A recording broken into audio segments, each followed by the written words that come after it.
Hello everyone and welcome back to a brand new video where today we return once again with round 9 of the F224 Andrea Kimi Antonelli career mode. Yes, we're back this weekend here at the Hungaroring. If you missed out on the video that went live yesterday with the sprint race, I would highly recommend going back and check it out. We are just 32 points back from Paul Aaron, who leads the world title. There's 1 point in it between myself and Pepe Marti in front, and only another 1 point back behind us is our teammate Ollie Behrman. So Prema was still leading the Constructors' Championship as we return here to the Hungaroring. But that being said, this place is notoriously difficult to overtake at. Paul Aaron, I believe, is going to be starting right at the front of the order as well. Get yourself subscribed if you're new. We're trying to hit 140,000 subs. And yeah, let's do this thing. Welcome to the Hungaroring here in Hungary, just a short distance from Budapest. This is a circuit with a lot of history in motorsport. Which of our F2 drivers here today, I wonder, will add to that legacy? The Hungaroring is located 12 miles northeast of the capital, Budapest. It's 2.7 miles long, featuring 14 corners, and it's got a reputation for making overtaking difficult.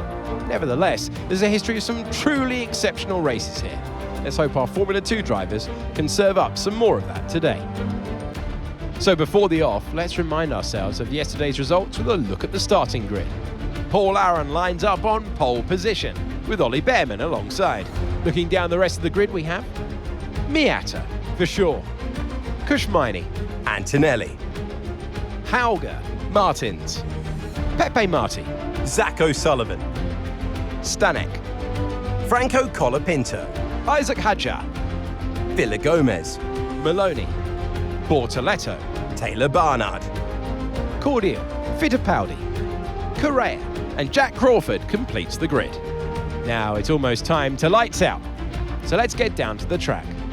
Well, here we are then, back down on the grid once again, this time for the feature race here in Hungary. And I tell you what, strategy is going to be a very, very interesting one this afternoon. We're meant to be starting on the softs, but I think I'm going to try and go for the alternate. We'll start on the hards, hopefully not lose too many places early on, and then try to be quick towards the end of the race as well. Maybe we'll get a safety car or something like that. Obviously, we learnt yesterday that, yeah, this circuit, as always, is a bit of a tyre killer, so hopefully we can try and hang on. As Paul Aaron and Ollie Behrman on the front row, it's 5 red lights. It's going to be lights out, and away we go there, off to a pretty bad start as we try and put the power down. Of course, everyone around me on the soft, so they're understandably going to get the jump down in towards that first corner, and we have been absolutely swallowed up. Zach O'Sullivan, race winner in the sprint yesterday, immediately is going to try and muscle his way through. More contact made with his teammate there, Victor Martins, down at the first corner, and it was Franco Colapinto that was the one trying to make the move. Second time this weekend we've gone wheel to wheel with Victor Martins down at those first couple of turns. And as we make our way through turn 3 and turn 4 there, he will just about give us the room on the exit of the corner there. Down the inside we'll go through turn 4, and we've hung on then pretty well early on in this race. It looks like Paul Aaron, yeah, our championship leader, just stretching his legs at the front of the order on lap 1. So yeah, he's had a really good start there as Behrman drops down into P3. But for us today, I'm not going to try and like extend this in, to the end of the afternoon or anything like that, like we tried all the way back in Imola. I just want to try and be on the quicker tyre in the second half of the race. I'm hoping the softs will kind of learn quite quickly just how much they fall off and kind of utilise that to our advantage as the afternoon continues. I guess my kind of logic here is, around a track like the Hungaroring, and if you want to try and make moves, you've basically got to try and go for something different and aggressive. Speaking of aggression though, here comes Victor Martins back down in towards turn 1. Once more the Frenchman will try and have a look down our inside there through that first turn, and this time he will get the power down and move himself back up into P9 then. Of course, we don't have the DRS just yet anyway, but if we can just try and hang inside the DRS of Martins for these first few laps. Yeah, our race is very much dictated by our pace early on. We can make this strategy work, we've got to try and hang on. Yeah, that thing I said about being able to hang on to the car in front, that hasn't happened. Martins now already up to 1.3 seconds, as you just see through those final couple of corners. the AI really able to fling the car in. I just don't have the confidence in this Prema at the moment. We were 2 seconds slower than Paul Aaron on that lap, but I know at the other end of the race we're going to have the advantage. This time, Stanek will try and have a look down the inside of turn 1, and the Trident driver that time round not able to hook it up. I mean, early on in this race, it's really, really difficult. Do you just try and defend from every other car, or do you just focus on staying in the range of anybody you can? Here's Pepe Marti. Had a bit of a torrid time in qualifying there. We'll have a look down or inside at that first turn. You can see Stanek will make it through there. Will Pepe Marti be able to do the same on the exit of the corner? Of course, all of these cars are going to be ones we've got to re-overtake later on. But Marti will go through. And there we go, end of lap 4. That time around, you can see we have kept the DRS off of Pepe Marti. Still doesn't stop us being under pressure from Zach O'Sullivan back down in towards turn 1, as once again the ART driver will try and have a look down the inside at that first corner. Can we try and put the power down? See, the AI, they're having to make it more difficult for them every single lap. They've definitely still got that bit of extra pace though right now. Zach O'Sullivan will sneak by. But yeah, I think we're only about 2 laps away from the crossover though. And then hopefully pretty much from there until the end, we are going to be the quicker car. And there we go, look at that. It's only 7/10 away from Zach O'Sullivan. So I think now we've survived the worst of it here. And as long as we aren't under pressure from Hadjar, it's got yellow flags out. Further up, oh, it's Pepe Marti. Pepe Marti's engine has expired then before we've even made half distance in this race. And our first casualty of the afternoon. And that gives Behrman and I a golden opportunity to get back ahead of Pepe Marti in the World Championship. But heartbreak for the Spaniard. I mean, it is so different to Formula 1, where the tyre delta is so much greater in Formula 2 than it is in the Premier class. It does really mean that the racing dynamic is quite different as well. As for the first time in this GP, we've dipped now under the 90-second mark on that last lap. So the tyres are definitely coming to us. It's just whether we can actually make a move on O'Sullivan. It was something I didn't manage yesterday, but would love to achieve today there as well. Isaac Hadjar trying to get the elbows out, just tries to use me to get himself through the corner. Well, I was hoping we'd start to see either AI into the pit lane then at the end of this lap, but annoyingly that hasn't happened. Might mean now though, if they're going to box the end of lap 9 and end of lap 10, that we just get a little bit tripped over by some of those cars behind me. I don't really want to go more than 10 laps on these set of mediums, especially as the soft compound runners seem to have hung on quite nicely. I wouldn't exactly say we're much quicker than O'Sullivan right now. Come on, hang on to the car. But yeah, the pace advantage that they've had has pretty much evaporated. We've got yellows. That is someone in front of us, I believe. I think that might be an AIX car of Joshua Dirksen that has pulled over to the side of the road. And well, a safety car now, I would take. I don't think it's going to happen, though. We don't tend to get many safety cars in the Formula 2 series. So, yeah, Dirksen out, our second casualty of the afternoon. But nothing to benefit us, apart from a free position. This time around, then, surely we are going to see cars into the pit lane. And I'm hoping one of them is going to be our teammate, Ollie Behrman. No, they're not.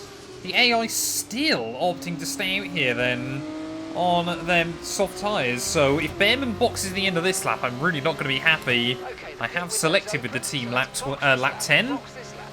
As you can hear there, as this time around no DRS to help us, Isaac Hadjar will say thank you very much. So clearly those soft compound tyres are still working for the rest of your competitors. And yeah, this is just leaving us really, really vulnerable. Well, end of lap 10 then, Paul Aaron has dived into the pit lane then, and have a load of other AI have followed him in as well. They're huge drift for us as we make our way into the pit lane. Don't get done for speeding like we did last time out, and let's hope we don't get held up too much by traffic behind. Onto the soft compound tyre we're going to go, ready for the second half of this one, and luckily, yeah, we are going to be right at the rear.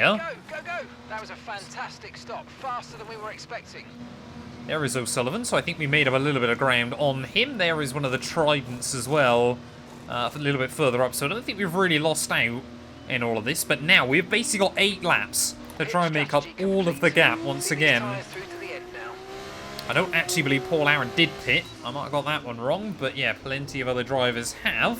The gap to O'Sullivan, 1.4 seconds.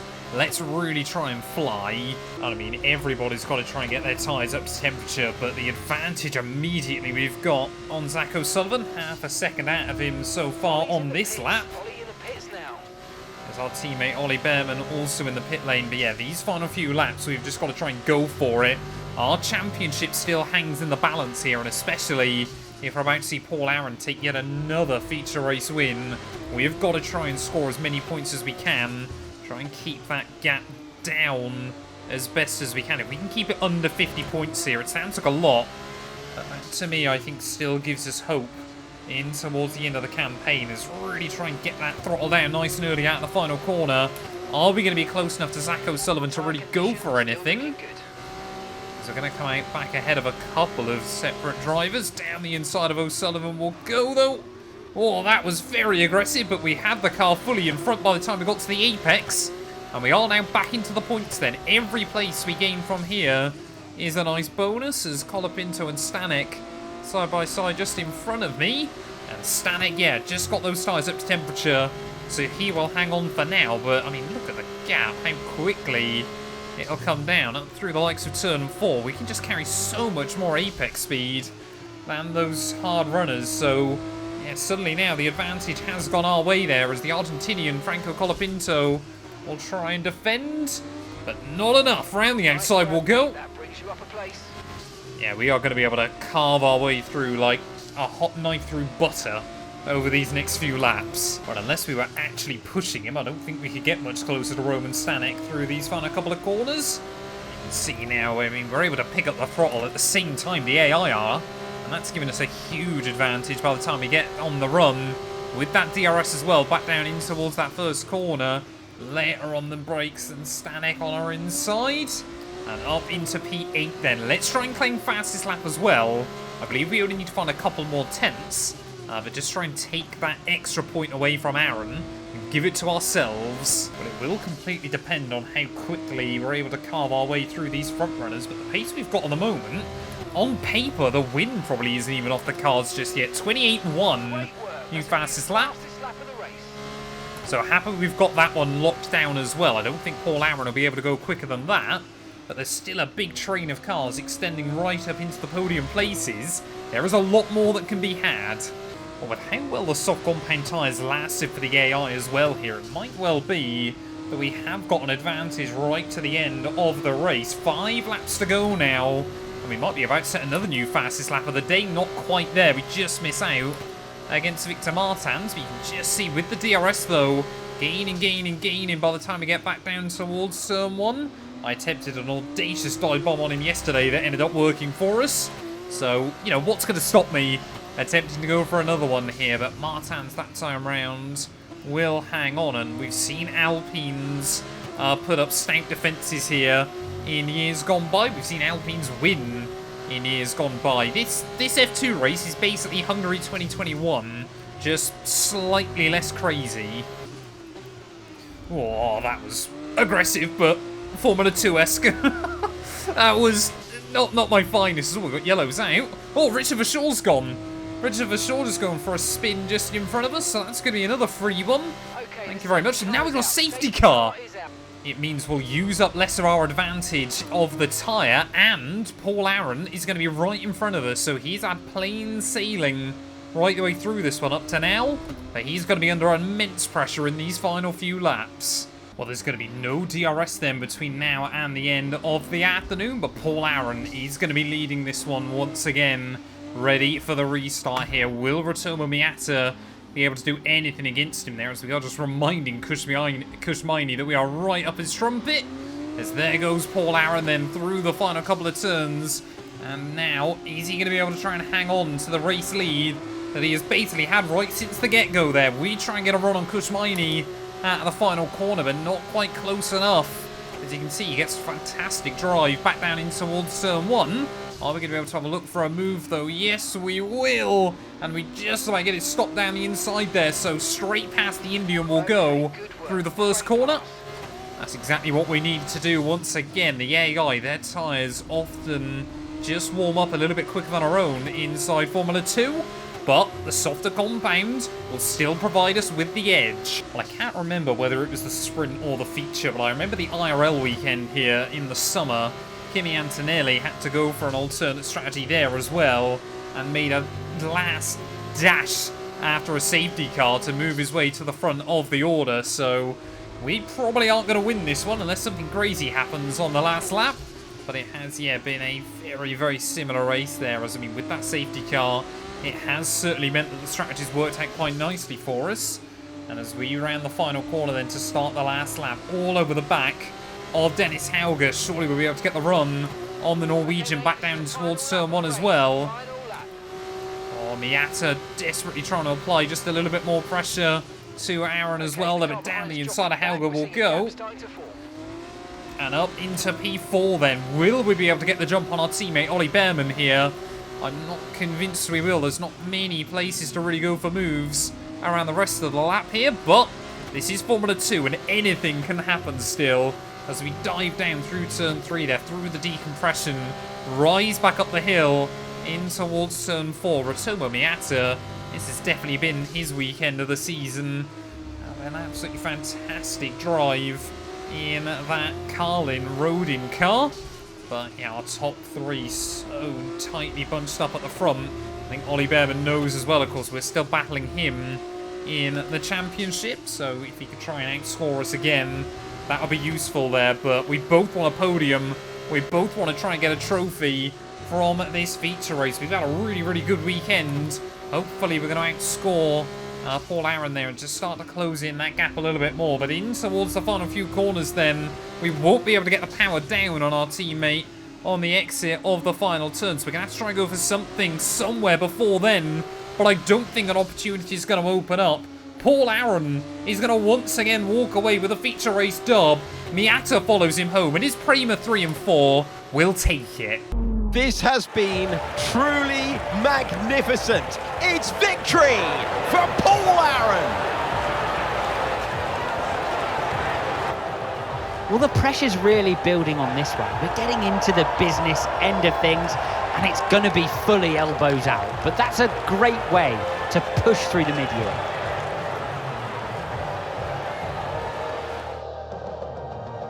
And as they make their way down to the podium, there's no denying the strength of the Hi-Tech GP team. It was an incredible performance today, and they fully deserve to stand on the top step.